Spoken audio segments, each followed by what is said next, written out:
Warezi ko kuri miliyoni 350 z'amanyarwanda zirimo ibiganiro ushobora kwibonera inzu nziza iri hano Kicukiro Kagarama y'ibyumba 4 na toilette 5, salo na saramanje ndetse n'igikoni. Reka tuyibereke. Ushaka kunyura hano cyangwa ukanyura hano uza muri salo yawe nziza cyane kandi imeze gutya.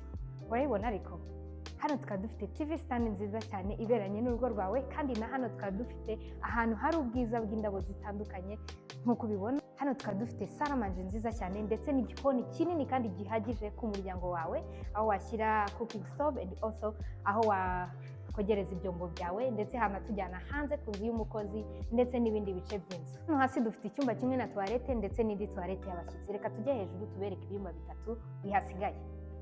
Hano dufite escalier nziza cyane zijya ku ruhande rwo hejuru, aho dufite ibyumba 3 bisigaye. Hano dufite ibyumba 2 byihariye na toilette yabyo, ndetse hano dufite inzira itujyana kuri balcony ya hano hanze. Ku ruhande rwa master bedroom hano dufite garde-robe ndetse na douche na toilette ya master bedroom, ndetse n'icyumba cya master bedroom kuri uru ruhande kandi kinini gihagije. Uva muri master bedroom uza hano kuri balcony nziza cyane iri hano kandi kwereka view ya neighborhood ugiye guturamo.